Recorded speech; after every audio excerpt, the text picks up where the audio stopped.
vamos a continuar con el ciclo Poética Anfibie, Poéticas Anfibias, que empezó la semana pasada con Fabio Morábito. Y vamos a continuar con, en este caso, con un autor español, catalán, Josep María Rodríguez, que voy a presentar a partir de, bueno, el texto de contratapa, el biográfico de contratapa de este libro que publicó Hiperión en el 2016. Hay algunas actualizaciones más que luego voy a agregar porque, bueno, es muy activo tanto en el ámbito de publicación de su propia obra como en el ámbito editorial, publicando a otros autores de la península, de distintas regiones, pero también autores extranjeros, ¿no? Y autores del otro lado del Atlántico. Josep María Rodríguez nace en Súria, Barcelona, en 1976. Es autor de los libros de poemas Las deudas del viajero, Frío, La caja negra, Raíz y Arquitectura Yo, recogidos todos ellos en la antología Ecosistema. También ha publicado el ensayo Hana o La flor del cerezo, la traducción de poemas de madurez de Kobayashi Isa y las antologías críticas Yo es otro y Alfileres. Ha sido incluido en las antologías más representativas de poesía española reciente y traducido a una decena de lenguas. En 2016, la revista Fragmenta dedicó un número monográfico al conjunto de su obra. Y ha publicado también en 2021 Intermitencias, que es un libro que recupera su obra precedente, pero incluyendo textos inéditos, ¿no? Poemas inéditos. Y seguramente habrá publicado algo más en este interín entre el 2016 y ahora, que luego nos dirá. Bueno, hace un tiempo estaba leyendo un libro que publicó Renacimiento, que se llama Poetas catalanes contemporáneos, que publicó en 2019 Antonio Jiménez Millán, y digamos que además de hacer un recorrido por toda la tradición catalana, bueno, grandes maestros, Ferrater, Joan Vinyoli, Joan Margarit, etcétera, entre los poetas de su generación, los más jóvenes, al único que incluye es a Josep María Rodríguez. Y es interesante cómo Jiménez Millán incluye en su libro autores que han escrito solo en catalán, autores que han escrito solo en castellano, o autores que han escrito en las dos lenguas, pasando por distintas fases, ¿no? Y esto, bueno, a mí me ha parecido un acierto. ¿Por qué? Porque no se ha tomado solo el criterio de la lengua, se ha tomado también el criterio de la historia, ¿no? Y el criterio de la cultura, y el criterio también del contacto de tradiciones. ¿Por qué? Todo este análisis que él hacía sobre el valor de la imagen en la poesía de Josep, hablaba tanto de autores de tradición catalana como de autores de tradición española, ¿no? Entonces, por ejemplo, cuando hablaba, los que mencionaba antes, ¿no? Ferrater, bueno, distintos autores digamos, que son digamos, que la lengua de expresión es catalana, donde la lengua de expresión es catalana. Y sin embargo, la elección por una lengua, en el caso de Josep, ha sido el castellano.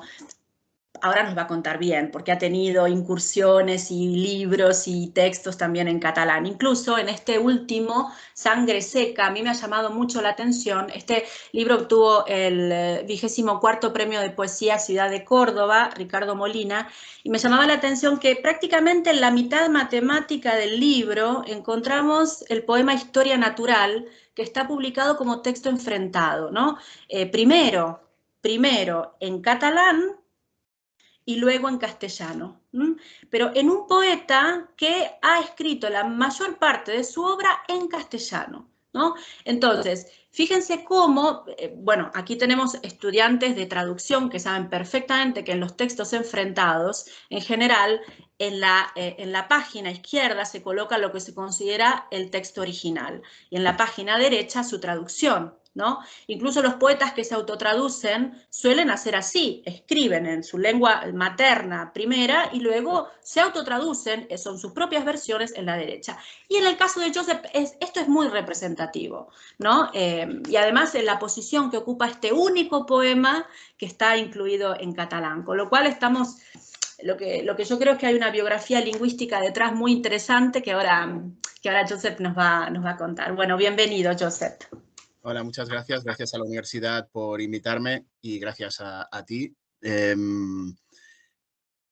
Sí, claro, bueno, claro. A ver si nos cuentas un poquito de tu historia, de tu... Sí, primero quería contar, bueno, primero que claro, lo de Antonio Jiménez Millán, que es que él es un sabio, él conoce la literatura catalana, él no es catalán y conoce la literatura catalana muchísimo mejor que la gran mayoría de críticos catalanes, o sea que bueno, en su caso es que es un caso excepcional, porque además puede darte una charla de literatura italiana también, ¿eh? Con la misma fluidez, es un sabio, o sea, es una persona asombrosa en este sentido. Bueno, muchos otros, pero quiero decir que es una persona asombrosa. Yo estoy muy agradecido por el texto. En cuanto a mi biografía lectora, si me permites un poco, te cuento la versión un poco más larga, porque creo Sí, que es un poco creo que lo que te contaba antes de hacer un poco de biografía profunda, que es realmente de donde viene todo. Lo conté yo no lo había contado, y lo conté en 2016 en una jornada que me dedicó la Universidad Autónoma de Madrid. Y yo lo dije tal cual lo voy a decir ahora. O sea, yo fui un niño hiperactivo en una época en la que no existía la hiperactividad. Entonces, era un niño nervioso, era un niño movido, tal, pero yo fui al psicólogo, me trataron y demás. Pero claro, eso, digamos que es un proceso lento y en lo verdaderamente decisivo fue que, claro, mis padres tenían que, de alguna forma, agotar eso que llamaban ellos que ser movido, nervioso y tal, de alguna forma. Entonces yo era un pluriempleado de las horas extraescolares. O sea, yo me pasaba, yo acababa las clases y empezaba las clases. O sea, acababa el colegio y empezaba un segundo colegio. Entonces iba a música, por ejemplo, por ejemplo, te cuento las dos más importantes. Una muy importante era la música, hasta el punto de que yo me planteé en un momento determinado dedicarme a la música, en lugar de dedicarme en el instituto, dije o la música o instituto. Y otro fue la lectura. O sea, a mí me salvó, vaya, el inglés, el fútbol, tal, vale, pero luego la lectura. Mi padre tenía de pequeño, que yo empecé a leer muy pronto, una biblioteca relativamente breve, pero muy bien escogida, y entonces eso me aficionó muy rápido a la lectura y yo leía mucho. Leía tanto que llegó un momento, mi padre me decía, vete, entra a la librería, cómprate lo que quieras, pero llegó un momento que, claro, era tanto el coste de libros que mi padre descubrió una librería de viejo y entonces me llevaba a las librerías de viejo con una caja. Me daba una caja y me decía, llénala y cuando la llenes te vienes. Entonces yo leía y leía. ¿Por qué digo esto? Porque en ese momento yo, con música también tenía, cuando llegué al instituto, participaba en dos grupos musicales. Uno en catalán y otro en castellano. Digamos, uno con versiones, todo versiones, pero luego había, pues tú escribías tus pequeños temas y demás. Recuerdo que uno iba con un cello, la verdad es que lo hacíamos bien, lo que pasa es que no teníamos ninguna disciplina. Entonces, claro, así no se puede continuar. Y en ese momento, en un momento determinado, en uno de esos grupos, desaparece el cantante, que era el compositor. Y nadie quería hacer letras. Y me dicen, tú que lees tanto, hazlas tú. Y yo empecé escribiendo letras de canciones. Yo escribí, lo he explicado más de una vez, yo empecé escribiendo letras de canciones. Nunca escribí poemas, ni tenía pretensión de escribir poemas, ni nada. Lo que pasa es que, claro, con esa poca disciplina y lo mal que funcionábamos a nivel de organización del grupo, ¿no? por decirlo así, ¿no? Sí. ¿Pero en qué lengua escribías estas canciones? Empecé, no recuerdo cuál empecé, pero sé que llegué a escribir en las dos. O sea, En llegó un las momento dos. en que escribí en las dos. Entonces llego a la universidad y yo ahí, bueno, eso por un lado, ¿no? En las dos. ¿Por qué en las dos? Hago un paréntesis que no he contado. Yo en mi núcleo familiar, en mi núcleo familiar, mi madre es segunda generación de inmigrantes, mi padre es primera. ¿Pero de qué regiones? ¿De qué país? ¿De Mi qué? padre llega de Galicia Galicia. y mi madre Galicia. llega de Andalucía. De Andalucía. Con lo cual, llegan de los extremos De hecho, Sí. es un triángulo. Sí, casi dibujas un triángulo entre los 3 puntos, ¿no? Cataluña, Andalucía y Galicia es el triángulo casi que forma, que un triángulo que podría formar España, ¿no? Te hablaban en castellano, entonces. Claro, yo hablaba en castellano en casa y solo hablaba castellano en casa. En mi núcleo familiar íntimo, intimísimo, hablaba en castellano y todavía hablo en castellano con mis padres y con mi hermano.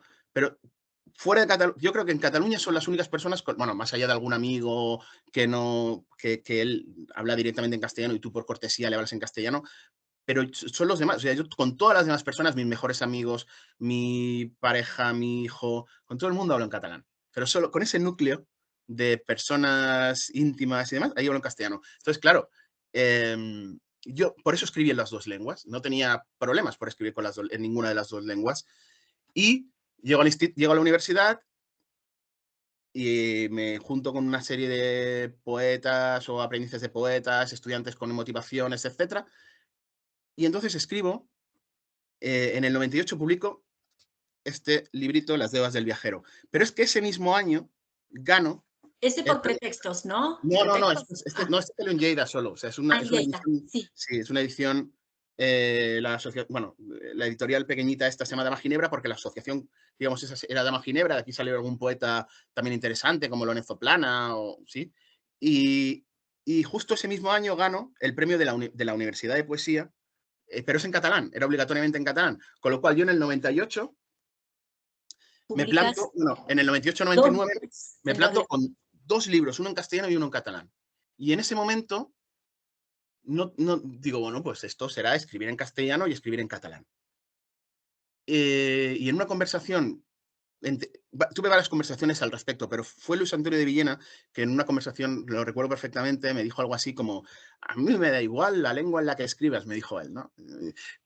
Pero tienes que escoger una. Dice, porque, y yo en el fondo lo entendí.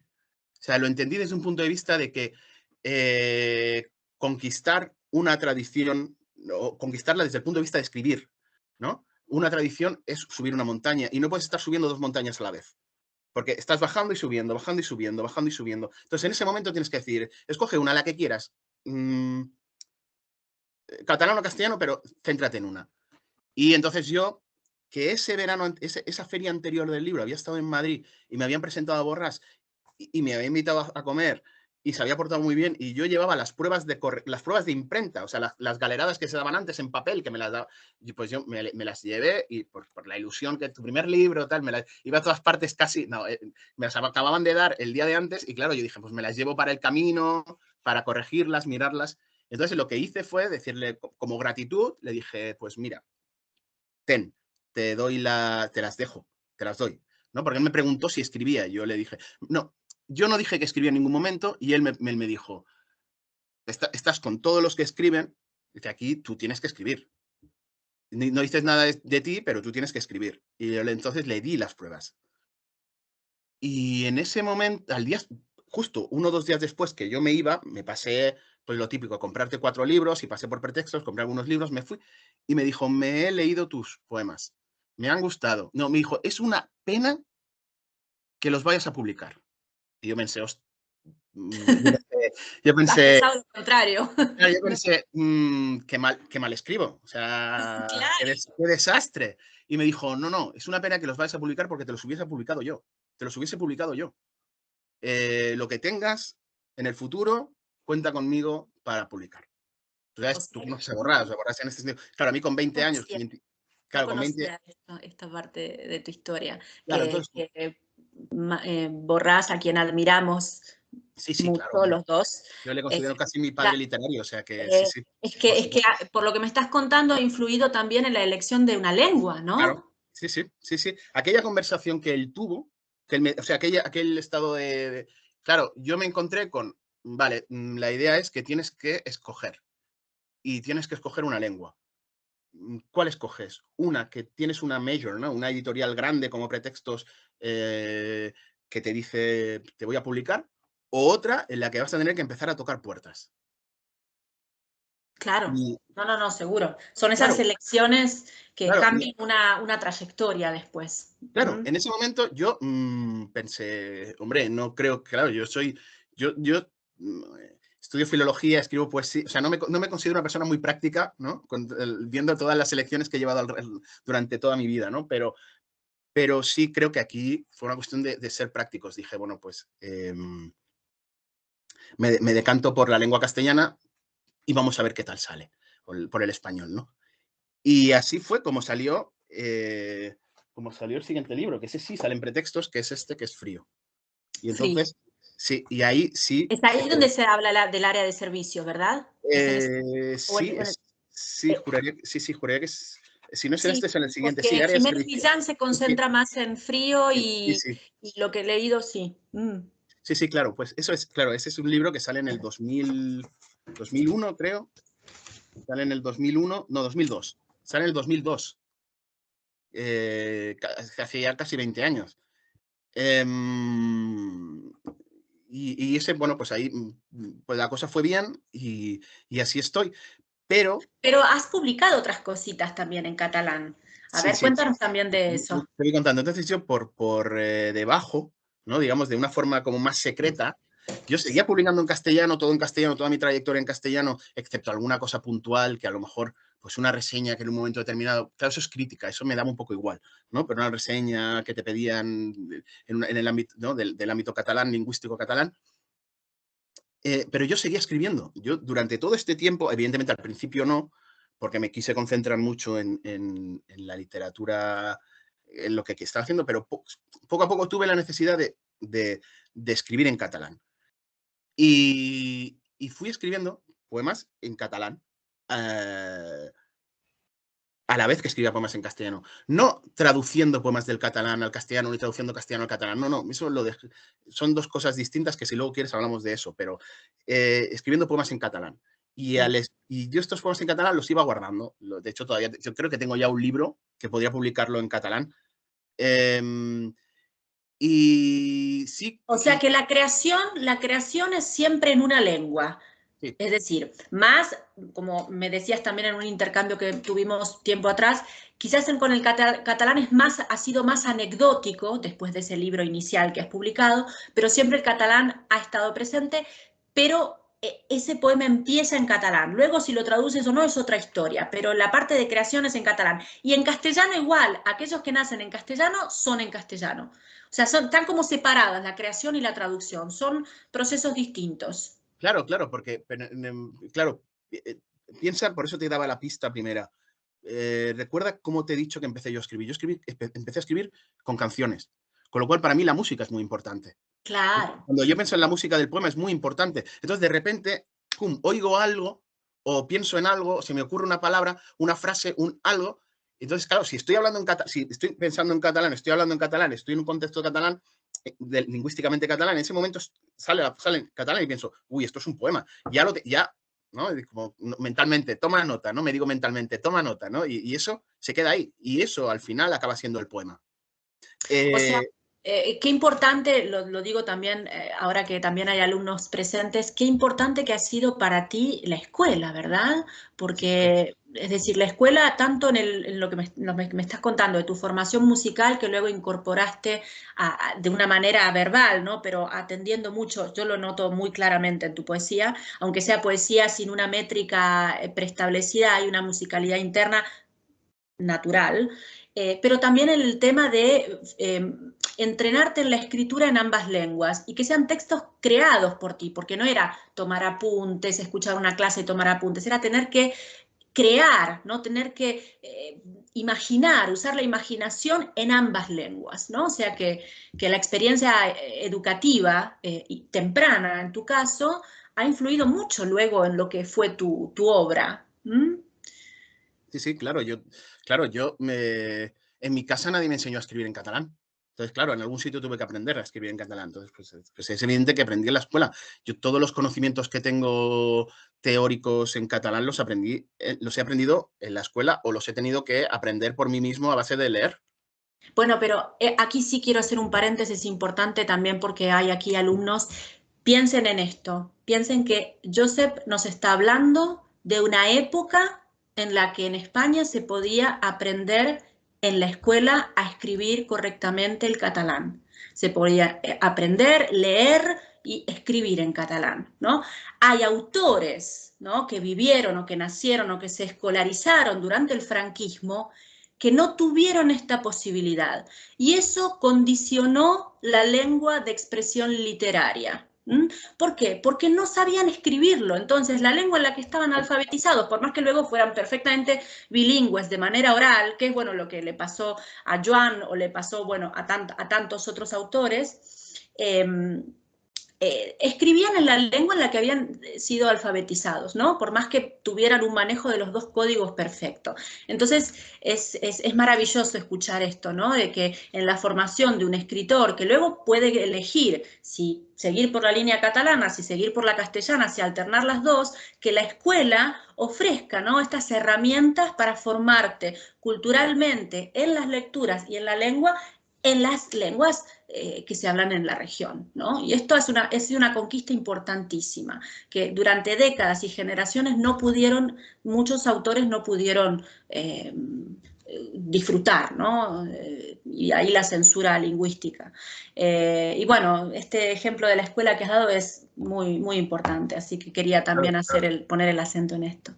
Claro, tú has hablado de Joan Margarit, que acuérdate, empieza firmando sus libros Juan Margarit.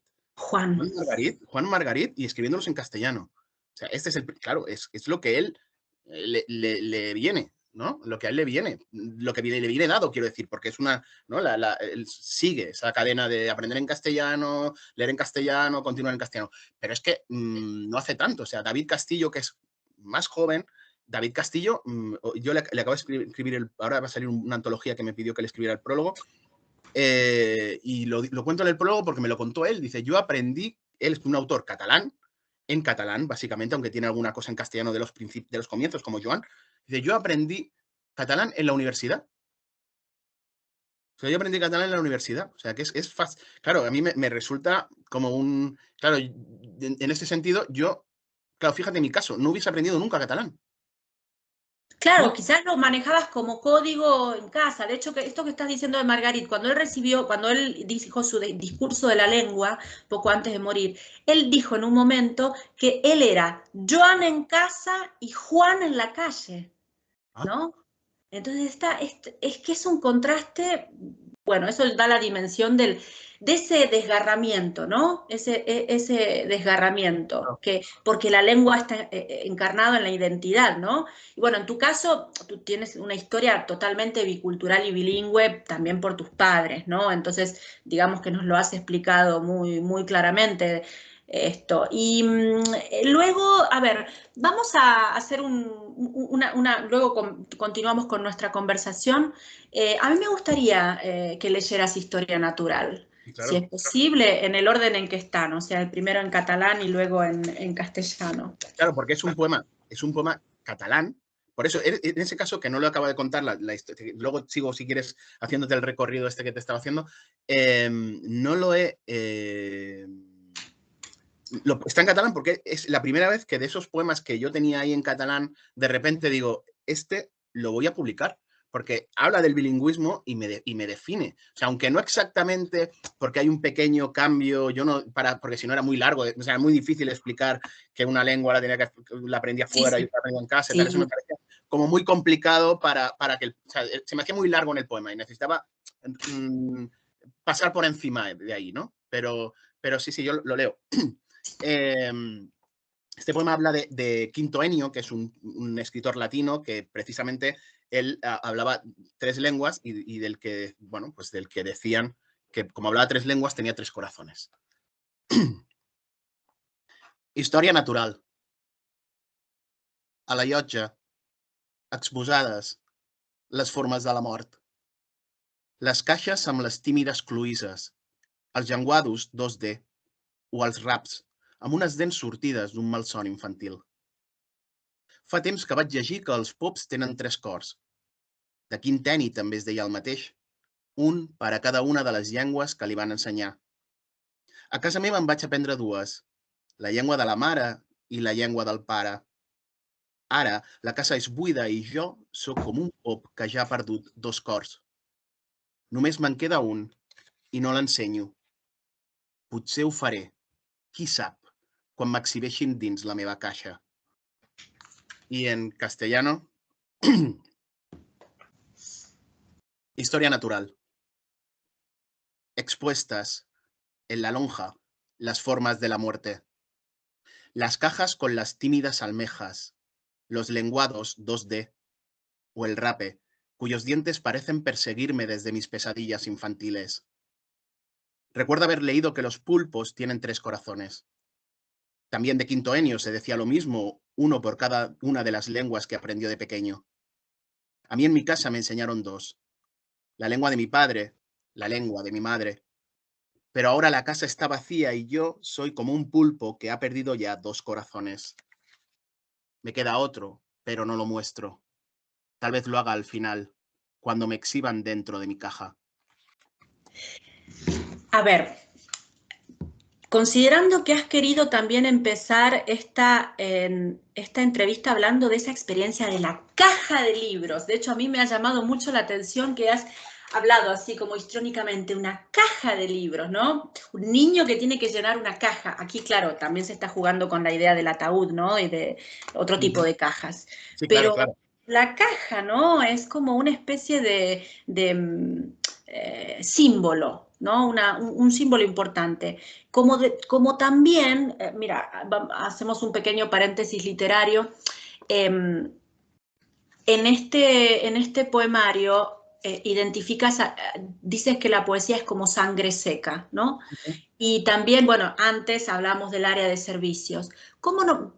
Pero siempre hay como una reflexión metapoética, ¿no? Ligado a reflexionar sobre el poema, ¿no?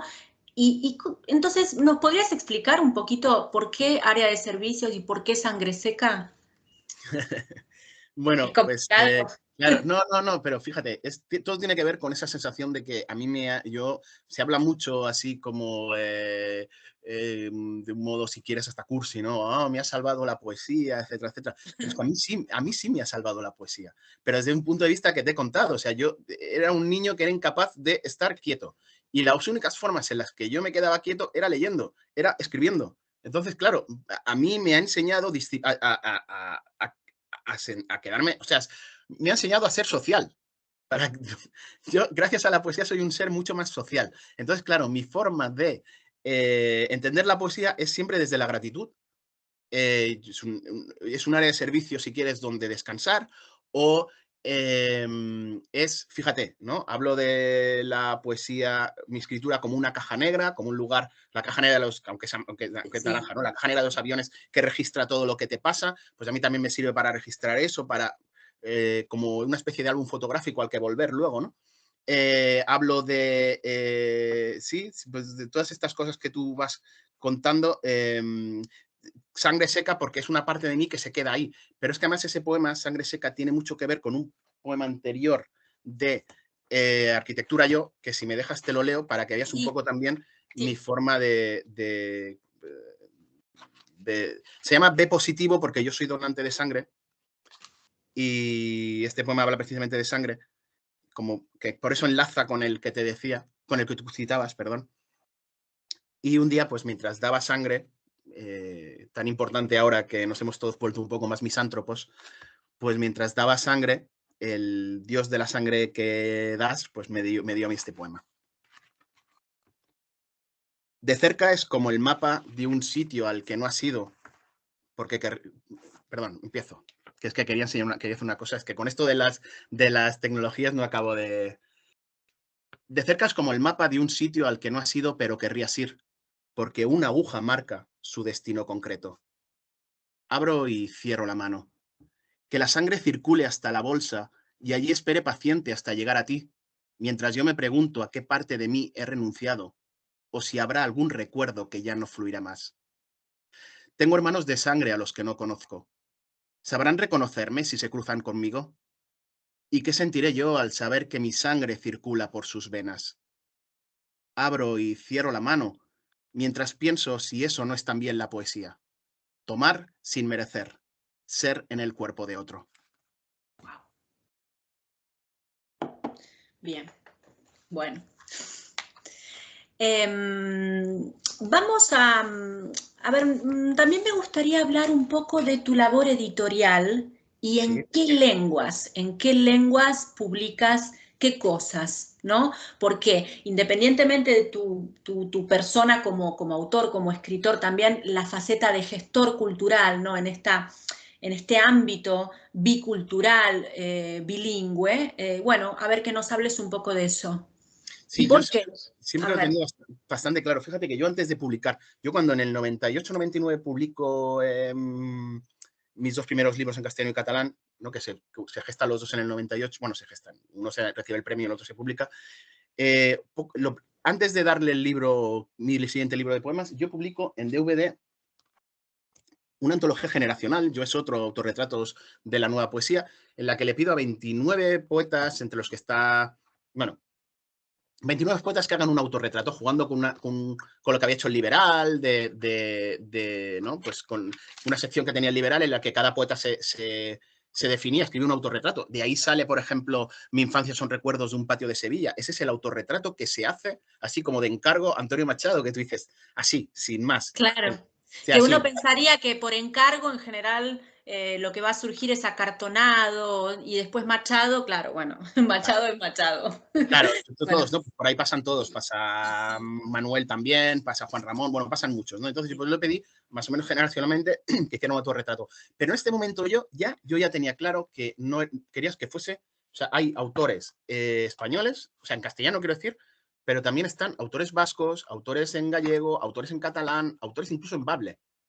Yo en ese momento ya tenía una visión como, digo, claro, sí, el tema del asturiano es otro tema súper interesante que merece atención. Sí, sí, sí. entonces, claro, desde ese punto de vista yo ya tenía esa idea, claro, pero que forma parte de mí, entender eh, esa concepción, digamos, Que es plurilingüe muy de, temprana, que es muy temprana en tu claro, caso, que claro, coincide prácticamente con el momento en que empezaste a escribir tu propia obra individual, claro, ¿no? claro. La Entonces, preocupación, la apertura colectiva como paralela a lo individual, sí, sí, sí. claro, de hecho, yo sigo escribiendo o sea, sigo escribiendo en castellano, todo en castellano.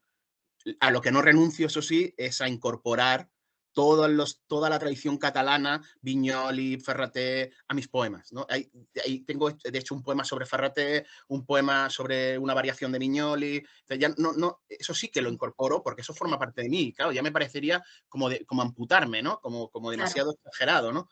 Eh, y ahora, de hecho, fíjate, en esta segunda antología bueno, segunda, tercera, ya, bueno, no sé cuántas llevo ya, esta antología de la que tú hablas, que me ha preparado José Mateos, que es Intermitencias, precisamente ahí uno de los poemas inéditos vuelve a ser otro poema catalán al que le doy, o sea, al que publico pues, en catalán y su traducción al castellano, pero igual, o sea, y de hecho me lo estoy planteando como algo a hacer, es decir, ¿por qué no seguir publicando poemas en castellano yo conocí hace mucho tiempo a Tino Villanueva.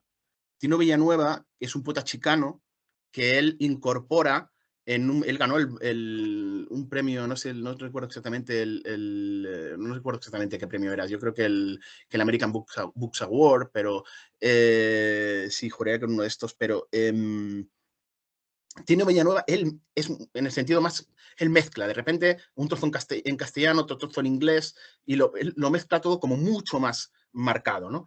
Y mucho más en el mismo poema. El Claro. salto. A mí eso me cuesta, porque yo no sé hacerlo. O sea, sí sé hacer una conversación, voy hablando, por ejemplo, por la calle con alguien en castellano y alguien con el que toda mi vida he hablado en castellano y alguien con el que toda mi vida he hablado en catalán, y es que inconscientemente me sale girarme para acá y hablar en catalán y girarme para acá y hablar en Sí, castellano. O no, sea, a pero me mis sale amigos catalanes conmigo les pasa lo mismo. De hecho, ya hay un profesor, un colega mío de la Universidad de Barcelona, que le digo, pero háblame en catalán, porque además me estás ayudando. Y es que no te puedo hablar en catalán. Y él es catalán, Bernat se llama, y no consigue desdoblarse para hablarme en una lengua que no es la lengua histórica que se ha establecido entre los dos, ¿no? sí, sí. Eh, Sí, iba a comentarte una cuestión. Te autotraduces. Cuando decides, ya veo que los poemas surgen en una lengua o en otra, perfecto. Pero hay casos en los que te autotraduces. No, claro, yo me autotraduzco, Sí, o sea, entendamos, sí, me autotraduzco, es decir, el poema catalán, traducirlo al castellano yo mismo. Sí, exacto. siempre, siempre. Bien. bien. Siempre. Y Siempre. eso... Y de hecho, a veces me autorrecreo, porque hay algún momento en el que me pasa un poco. Y esto es que lo había hablado mucho con Joan Margarit. Sí. Él decía, hago los dos poemas a la vez. No era verdad, escribía uno y luego ajustaba el otro en función de cómo lo traducía. Pero esto lo digo porque, claro, es que yo lo he visto trabajar, o sea, que sé perfectamente cómo lo hacía. Pero en este caso, claro, a mí me cuesta, yo intento ser lo más fiel posible, pero a veces, por lo que te decía de la música, por lo que te decía del ritmo, de repente digo, no, esto no puede ser así, cambio una cosita, ¿no? Cambio una cosita y no se va a dar cuenta nadie, ¿no? No, pero claro, eso de la adaptación y de la autotraducción tiene esos permisos muchas veces. Bueno, Joan, incluso hay poemas, por ejemplo, Amar es donde, poemas de Amar es donde hay que leer los dos poemas en las dos lenguas para completar el sentido del mensaje. Es decir, es como si un poema tuviera dos partes. Claro, Una parte en catalán y otra en castellano. Pero el ejemplo que tú das es maravilloso, porque ese libro, Amar es donde, Sí. Amar es donde se llama en catalán, Sí, Amar es un sitio.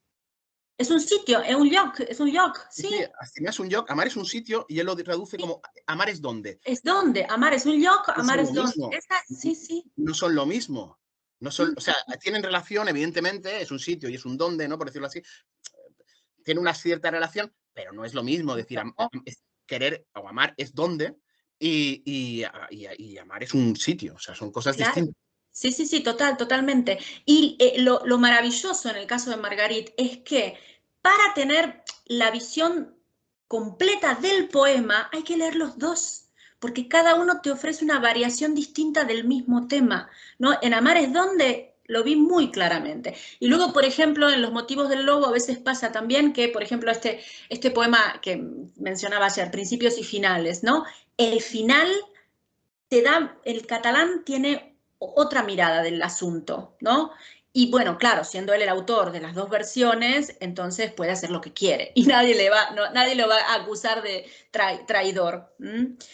Pero es interesante esto que estás diciendo porque lo que entiendo, yo no he leído toda tu obra, sí bastante, pero no toda tu obra, y he notado como esta cuestión de segmentar bien las lenguas, es decir, lo que está en catalán, lo que está en castellano, y luego hay traducciones ¿no? Bien, pero hay poetas, como el que estabas mencionando antes, que por ejemplo escriben un texto en castellano y te ponen el título en italiano, ¿no? Porque vamos a escuchar la semana próxima, no sé, una poeta que emigrada durante la posguerra de Véneto a Buenos Aires, no, a Córdoba, y ella escribe en castellano, adopta como lengua de expresión, aunque ya llega como a los 10, 15 años, no me acuerdo exactamente ahora, o sea que era italiana, nativa, hablaba en italiano, pero los títulos de sus libros son Paese, etcétera, nombres en italiano, ¿no? Y también, digamos, entonces es interesante cómo ella necesita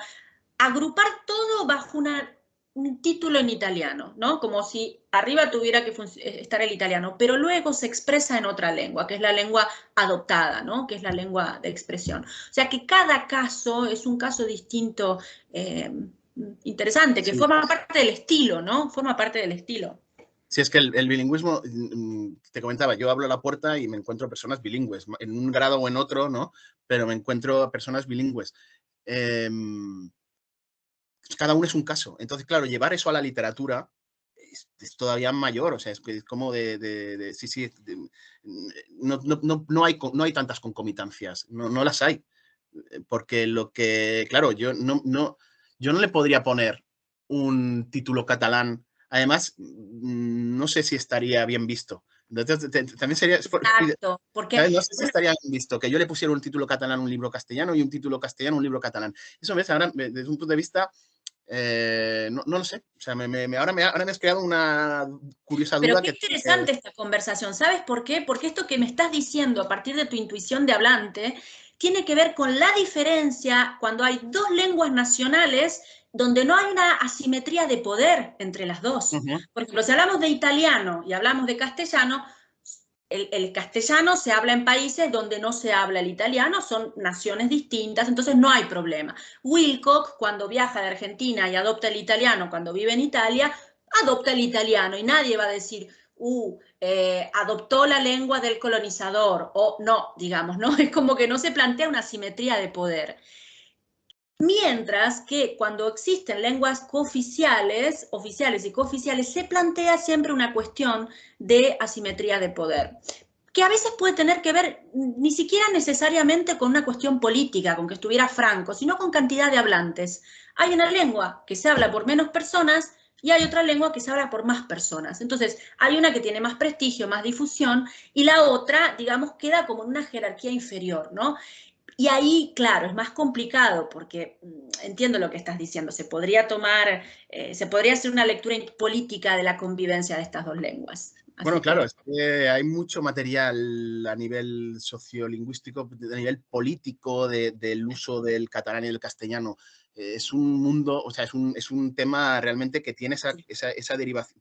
Evidentemente siempre todo es política, ¿eh? Pero sí, aquí, en este caso, específicamente es política. sí.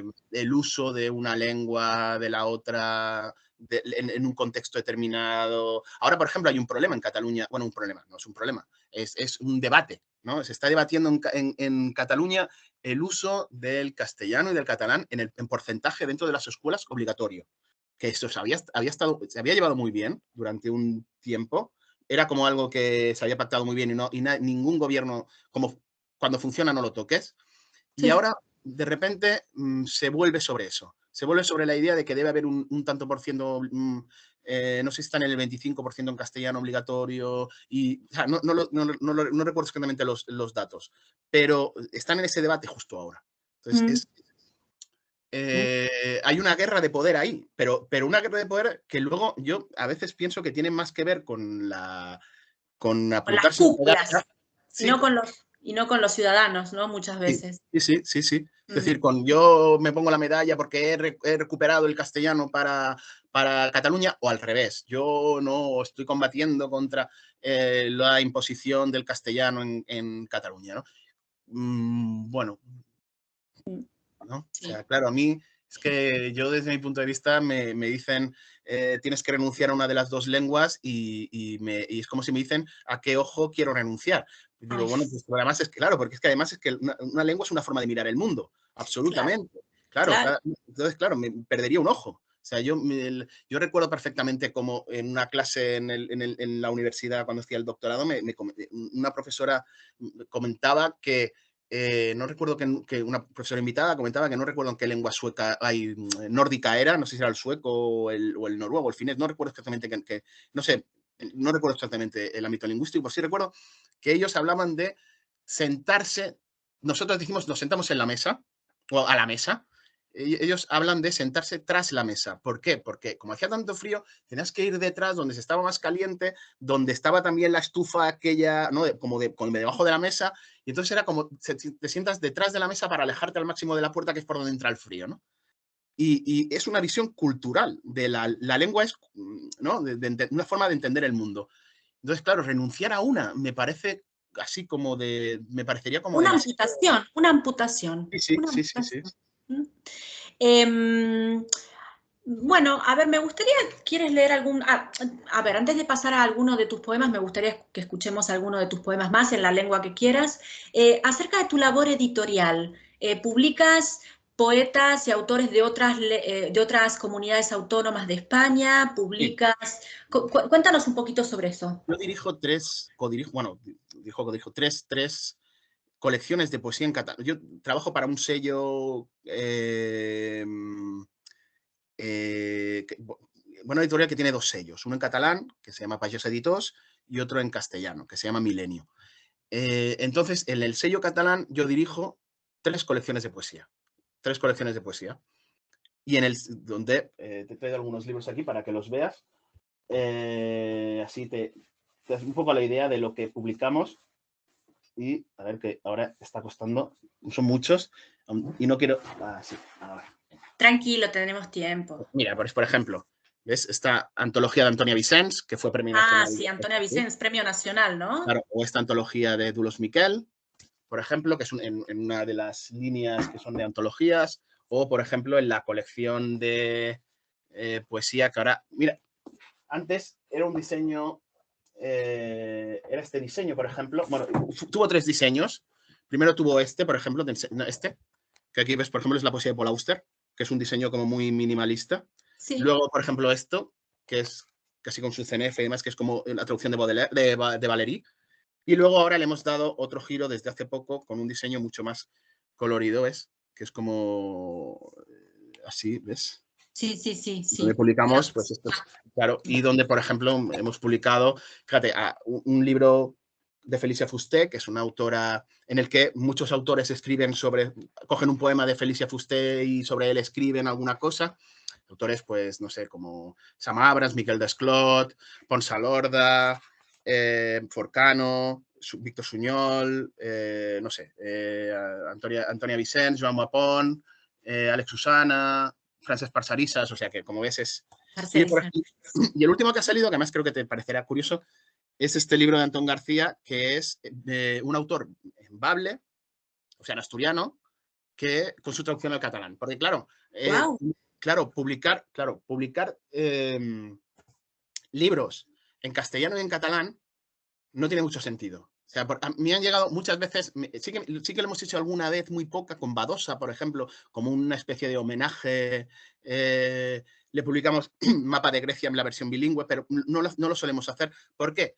No tiene sentido. O sea, un lector castellano lee catalán, un lector catalán lee castellano. Perdón, un lector catalán, quiero decir, un lector en catalán, aunque no sea en Lo su use. ámbito. Sí, aunque no lo use habitualmente, pero él puede leer en castellano, puede leer, por lo que decíamos de la escuela, ¿no? Por la Sí, importancia de la sí, escuela, ¿no? Le sí. permite que lea en castellano, es funcional en castellano y es funcional en Sí, pero catalán. lamentablemente muchos castellanos no hablan, bueno, Sí, muchos no, claro, españoles no leen catalán.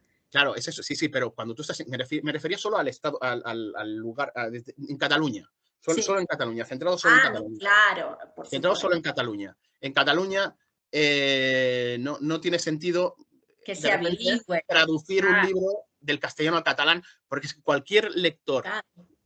que tenga, y más un lector de poesía, Sí, es clarísimo que puede leer en castellano, por lo tanto, antes de que tú lo hayas traducido, ya lo ha leído él. Entonces, claro, claro, claro. editorialmente no tiene sentido. O sea, no es, vamos, es perder, así, si nos ponemos en términos de mercado, es perder dinero, porque es una inversión mala, ¿no? Porque ya, si yo tengo interés por leer no sé, a quien quieras de la literatura castellana, puedes poner a quien quiera, Antonio Gamoneda, ¿no? O a Gil de Viedma, o a cualquiera del 50, ¿no? A Barral, o a Goitisolo, Brines, Valente, Claudio Rodríguez, cualquiera del 50, ya no me pongo autores contemporáneos, cualquiera del 50, ya lo has leído. Yo me puedo plantear ahora hacer una traducción de esos poetas importantísimos al catalán, pero es que cualquier lector de poesía interesado ya los ha leído, ya por están en cualquier edición de Sí, bolsillo. Entonces, sí. claro, no tiene mucho sentido. Bueno, Es, todo lo que estás diciendo es súper interesante porque estás contando tu percepción de uh -huh. cosas que los que hemos estudiado traducción, estamos en traducción, lo han planteado como núcleos importantes, la diferencia entre lo que sería infratraducción y supratraducción. Es decir, lo que estás diciendo sería la infratraducción, traducir, y es horrible el prefijo, pero en traductología se usa ese, cuando hay una distinta jerarquía de poder y de hablantes, ¿no? Traducir el castellano al vasco, por ejemplo, al vasco sería infratraducción. ¿Por qué? Porque estoy traduciendo de una lengua más general a una lengua incluso hablada por menos hablantes, ¿no? Entonces, esto no tiene sentido económicamente, no tiene sentido precisamente porque siendo comunidades bilingües, un acceso pasivo de lectura tienen, ¿no? Entonces, eso es una pérdida comercial. Así que, bien, no, Bueno, estoy haciendo estas explicaciones porque hay alumnos conectados también sí, para sí. ir tomando, ¿no? Que sea una charla también donde esté la didáctica presente. Claro. Así Sí, que sí, no, genial. que no, no, claro, es que claro, también piensa que me juego mi trabajo, por decirlo así, ¿no? Que no puedo andar, no, nada, pero me parece como de sentido común. Tampoco nadie me ha dicho que se te hace, pero vamos, me parece sentido común. Me parece a mí, pero luego recibo ofertas de premios nacionales de poesía española actuales, no uno, dos o tres, que me han dicho que por qué no, que tenía unas traducciones que alguien le habéis hecho al catalán, que si quería publicarlas. Josep, eso te quería comentar, mira, ya que lo estamos hablando. Bueno, por ejemplo, a mí hace poco me propusieron traducir un libro mío al gallego. Y a mí me parece fabuloso, honestamente, por más que todos los gallegos entiendan y hablen el castellano porque son bilingües, claro, pero eso sería más una decisión del autor que una decisión del editorial, ¿no? Si la editorial tiene que tomar la decisión, no sé si le conviene mucho, pero yo sí reconozco que es la primera vez que me lo dicen y me dio gran felicidad. Claro, No, y pero a ver, también porque mi abuela era de Galicia, entonces claro, tiene un pero sentimiento, a una ver, ligación. a mí me han traducido al gallego, en una antología me tradujeron al gallego pero este tipo de libros solo funciona, o sea, digamos que desde un punto de vista, yo estoy hablando desde un punto de vista comercial y desde un punto de vista de sentido común. O sea, no Sí, tienen sentido, no a tiene ver, sentido. suelen funcionar, o sea, suelen ir siempre, si te fijas, casi todos los libros que se suelen traducir del castellano a una lengua cooficial, ¿no? En Cataluña, en España, quiero decir, van con subvención, llevan el Claro, sello de la subvención. ¿Por qué? sí. Porque económicamente no se pueden mantener, porque a lo mejor vendes 15. Sí, sí, sí, lo entiendo. Es más un gesto de política lingüística y de política cultural que no se rige por estos, por una lógica más mercantil. Sí, sí, sí, sí, Sí, sí, sí. estoy de acuerdo. Y luego que la lógica es lo que decíamos, ¿eh? Todos vascos, gallegos, catalanes, entendemos el castellano perfectamente. Entonces, claro, ir con la traducción, insisto, a mí me han traducido y yo entiendo perfectamente tu felicidad porque desde un punto de vista de autor, pues hombre, te Sí. hace ilusión que cuantas más veces te traduzcan a más sitios, pues hombre, cada vez que te traducen es como, mira, No, qué es bien que a te mí me dio interesado. más felicidad que me digan te traducimos al francés, que adoro el francés, ¿eh? Pero es como una cuestión, ¿no? De poner en diálogo lenguas que se hablan en España, ¿no? Es como una especie de deseo de convivencia de lenguas, ¿no? Que a través de un objeto cultural, no lo sé, serán locuras mías, pero No, no, pero es que lo esto que veo tú con dices, una que, gran claro, alegría. claro, pero esto que tú lo ves como algo, no, de diálogo, yo creo que viniendo desde la lengua, digamos, más fuerte hacia la lengua más pequeña, me parece, no solo, me parece casi puede ser hasta invasivo, ¿no? No sé, no sé me lo planteo por llevarte la contraria, más que nada, ¿eh? No Sí, no, no, siempre, siempre sirve, el debate sirve siempre, no, cambiar pero en la cambio mirada. sí creo que No, tú eres un editor, llevas colecciones, por supuesto, hay que conciliar todas las cuestiones, ¿no? Las cuestiones también de sentido común y mercantiles importan, ¿no? Y como estás diciendo, a veces hay proyectos que uno lleva adelante solo con una subvención, las ayudas a la traducción, por ejemplo. Bueno, España claro, tiene un programa de ayudas a la traducción importante, ¿m? Y ujú. hace también la asociación, bueno, de escritores tiene también un programa de subvención a otras lenguas.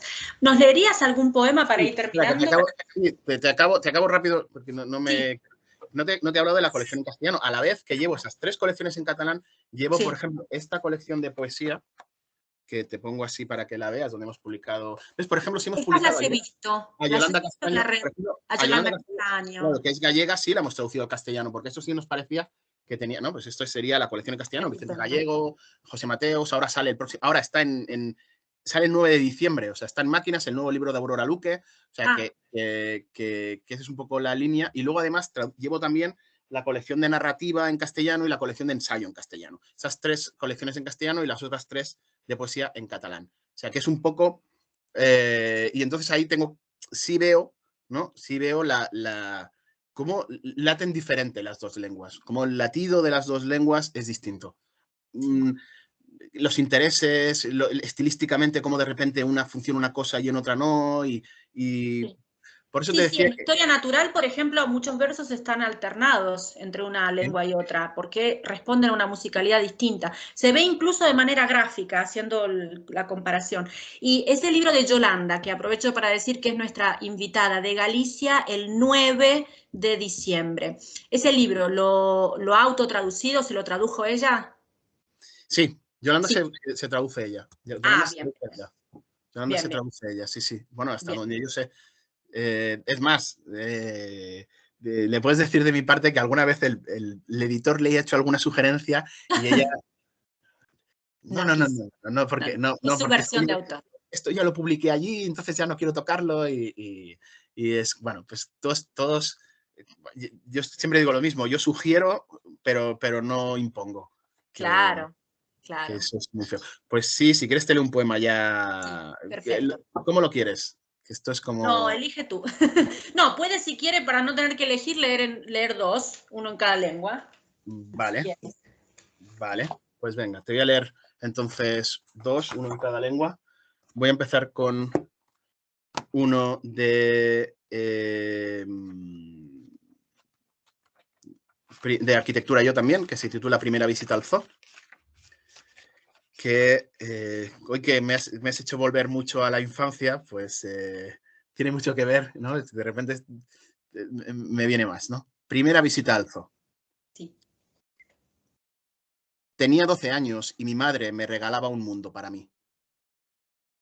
Si la tristeza fuese un animal, si la tristeza fuese un animal, pues un escarabajo. Y entonces le contaba que había días en que ese escarabajo fabricaba una bola muy grande en mi garganta.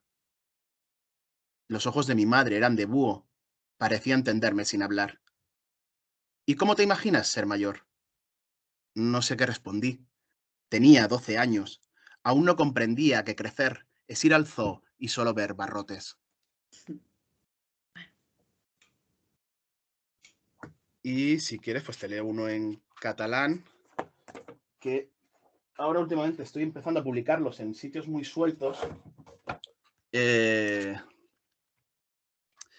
Y me estoy atreviendo ya. Yo creo que es lo que te decía, que yo creo que pronto empezaré a incluir indiscriminadamente poemas en castellano y en catalán en los libros, como un gesto, como un... Posiblemente necesitaras afianzarte en una lengua, que es lo que te decía Sí, sí. Villena, que es un poco el proceso, siempre volvemos a Joan, es que bueno, es una luminaria, ¿no?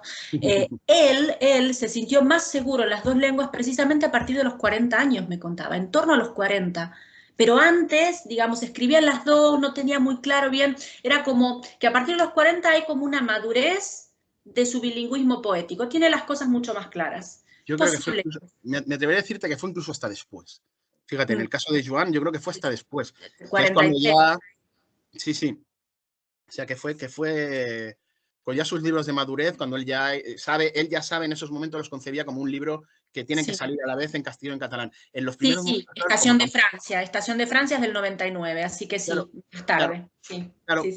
como él, claro, piensa que él escribió solo en catalán y llega un momento en el que sí ya tiene el acceso directo a poder publicar en las dos, pero hasta ese momento no, entonces él sí podía intentar traducirse y demás, pero no era una constante. En cambio, al final, o sea, cuando ya él se consolida como un autor catalán y eso hace que le quieran leer en castellano, eh, ya a partir de ese momento ya cambia el chip y hay un momento que ya sabe que los tiene que publicar el libro en las dos lenguas a la vez. Y Sí. es ahí justo cuando él ya sí que lo tiene claro y los reescribe y los hace y tal. Pero antes, no, solo escribía el poema en catalán y luego, llegado el momento, lo traducía. Bueno, bueno. Ahora nos vas a leer entonces en catalán. ¿De qué libro o de No, qué es un poema, revista? bueno, es una antología que publicaron y donde, pues, una pequeña antología donde publiqué un poema que se llama Lentitud. Lo leo en catalán y lo traduzco luego. Como quieras. Bueno, Sí, sí, sí, tu vale. traducción. Bien. Pero lo haré sobre la marcha luego, porque Sí. no tiene traducción todavía, o sea que lo haré. Ah, La tosis es el desprendimiento de algo, o sea, cuando a veces se te desprende es el término para, pues tiene el párpado caído, tiene el labio caído, ¿no? Se llama así, ¿no? Entonces, pues el poema habla de esto. Lentitud. Al final de la tarda, un sol amb tosi. Hi ha coses que no veig, però també són jo, com per exemple l'eure que m'ha crescut per dins i ara és el rec sanguini. Amb quina lentitud vaig trobar en el meu lloc? Sobre les fulles seques, un centpeus. La seva desfilada militar. Guardo silenci. La nit esmola una lluna minvant de cimitarra. L'instant em construeix o el construeixo? Lentitud. Al final de la tarde, un sol con tosis. Hay cosas que no veo, pero también son yo. Como por ejemplo la hiedra que me ha crecido por dentro y ahora es mi sistema sanguíneo. ¿Con qué lentitud voy encontrando mi lugar? Sobre las hojas secas, un 100 pies, su desfilada militar. Guardo silencio. La noche afila una luna menguante de cimitarra. El instante, ¿me construye o lo construyo? Bueno, Josep, vamos a ver si alguien tiene alguna pregunta. En general no suelen preguntar, los alumnos escuchan, pero están interesados porque sé que siguen atentamente la charla, pero a veces son tímidos. A través de la pantalla es dificilísimo hacerlos hablar. Me pasa también durante las clases. ¿Alguien quiere hacer un comentario? Puede no ser una pregunta, puede ser un comentario. Bueno, aquí tenemos a una profesora, claro. Yo vi que aparecía alguien y dije, ¿es un alumno? No, claro. Esperabas otro milagro de la Solo primavera. no voy a hacer preguntas o a quitarles tiempo a los estudiantes, solo para darte las gracias porque de verdad poemas muy intensos. Yo el catalán lo entiendo, no lo hablo, pero o sea, me han parecido de verdad muy intensos y muy interesante también ese tema de verse amputados al no poder utilizar una de las lenguas. Es algo que da mucho juego para reflexionar, ¿eh? Sin duda. Sí, absolutamente, sí. Gracias, Julia. Gracias. A vosotros. Bueno, Josep, entonces, gracias por haber estado, por haberte implicado de esta manera. Es un tema, bueno, sí, apasionante y, bueno, seguramente encontraremos forma de seguir dialogando sobre este tema. Pues nada, un placer, muchas gracias. Espero no haber, como no dicen nada, espero no haberlos dormido mucho. No, te lo aseguro. No. Se habrán quedado impactados también, te diría, que incluso algo que te impacta, ¿no? Que te moviliza, a veces te deja sin palabras, pero para bien, ¿no? Porque te hace pensar las cosas desde otro punto de vista, que es un poco lo que decía Julia, ¿no? Esos verbos, ¿no? Amputar, desgarrar, ¿no? Son verbos que llevan a la reflexión, porque uno piensa en la lengua, una lengua extranjera, y bueno, no siempre es todo tan lindo. También hay elementos ligados a la identidad y a las asimetrías, ¿no? Que son también para pensar. Claro, pero es que yo no tengo lengua extranjera. O sea, a mí me hablas del castellano y catalán y no la siento ninguna de las dos como claro, no lo decía por ti, lo decía por ellos que aprenden una lengua extranjera, porque para los que son italianos, el español, claro, o bueno, claro. Son lenguas extranjeras. Entonces dicen, claro, español, ¿no? Quizás tienen una idea monolítica del español, ¿no? Sí vemos, por ejemplo, variedades diatópicas, español de América, etcétera, pero digamos, toda la parte de la cooficialidad de las lenguas, por lo menos desde el punto de vista de la didáctica, en Udine no lo tenemos. Sí, la cultura sin duda, la cultura está presente, pero incluso las comunidades autónomas, ¿no? Estoy pensando, no sé, incluso cuando hablamos de español, porque hay unas materias que son de español de especialidad, entonces está el español económico, el español político, el español turístico. Y bueno, por ejemplo, del español turístico, además de que Cataluña está siempre presente, también mucho Galicia y los pazos en Galicia y la comida de Galicia y la cultura de Galicia. O sea que desde el punto de vista cultural, sí, desde el punto de vista lingüístico, quizás sean menos conscientes, ¿no? De determinadas dinámicas. Por eso es importante abrirles un poquito también la mirada hacia la cuestión lingüística. Y ya que hablas aprovecho así casi te hago una consulta yo a ti, porque como no he hablado yo mucho, ¿tú crees que es conmutación lo que tenemos nosotros en Cataluña de ir, ¿no? Conmutación de código, sí, o alternar. A ver, a veces se conoce como alternancia de código y a veces conmutación de código. Quizás alternancia sea un poco más... alternancia de código, no, las dos. Sí, las dos, alternancia de código y conmutación de código, que sería el code switching, ¿no? El cambio de código. Otra cosa de lo que estás hablando, pero no quise ponerme pesada con los conceptos, lo que es code mixing, que es distinto, cuando se mezclan los códigos. Es decir, cuando se mezclan de una manera, a mitad de una frase, se mezclan las lenguas, incluso cuando hay una parte de una lengua y otra parte de otra, que puede ser considerado un error. Pero esto nosotros lo hacemos mucho. O sea, es que yo, mira, no me lo voy a meter, pero nosotros constantemente de repente decimos, estamos hablando en castellano y decimos, como se dice en catalán, entonces lo sueltas. O al revés. Sí. Estás hablando en catalán y dices, Sí. esto es como se dice en castellano. O sea, Claro. o sea, pero Eso sí, yo lo he escuchado mucho. también. Sí, Sí, sí, sí. sí, pero eso, por ejemplo, si analizamos el discurso coloquial, es una cosa, porque uno también, a mí también, incluso yo no soy nativa en italiano, hace 11 años que vivo en Italia, y a veces me pasa que hablo en castellano y una palabra me sale en italiano. Entonces, en el habla coloquial uno se lo permite, y dice, bueno, lo digo en italiano, total me entienden todos. Pero después cuando uno escribe, ¿no? Cuando escribe Claro. un poema o escribe un artículo, tiene cuidado, tiene el control, ¿no?, de las lenguas. Y si lo hace porque quiere contaminar, en el buen sentido se llama contaminar, mezclar las lenguas, como hace, por ejemplo, Giulio Lazzegin, que va a estar en la semana que viene, que pone estos títulos en italiano y después todo en español, lo hace a propósito, es decir, lo hace voluntariamente porque lo quiere hacer. Claro, pero fíjate que ahí no hay conflicto entre el castellano y el italiano, pero en catalán sí, porque como Sí. venimos de... Claro, Sí. es muy difícil encontrar personas que escriban bien, o sea, yo te lo digo como profesor, es muy difícil encontrarte un alumno que escriba bien en las dos lenguas. Te escriben muy bien en una lengua y en otra menos bien, ¿no? O no te escriben bien en ninguna de las dos, ¿no? Pero entonces, claro, hacer eso a propósito implica que la otra persona que te está leyendo debe saber que tú lo estás haciendo a propósito. Y lo que suele pensar rápidamente es, uy, aquí se le ha colado esto. Claro. Entonces, claro, hay que ser, ¿no?, como muy pulcro cuando escribes en catalán y muy pulcro cuando escribes en castellano, sobre todo para que no crean que no lo sabes, que no lo dominas, ¿no? Claro, claro. Hay cierto halo de semidesconfianza, ¿no? De que, no, pero los castellanos, ¿no? El castellano lo escribes mal, el catalán lo escribes mal, hay algo que no funciona bien, ¿no? Y eso de decir, no, es que yo escribo bien las dos lenguas. Sí, Claro, sí, ahí, sí. Entonces, claro, yo no me puedo permitir hacer eso porque va a dar la sensación de que no lo domino muy bien. Bueno, pero esa es una elección tuya que está muy bien y que forma parte de tu estilo. Pero, por ejemplo, no sé, pienso, pero en este caso no se daba el mismo conflicto, ¿no?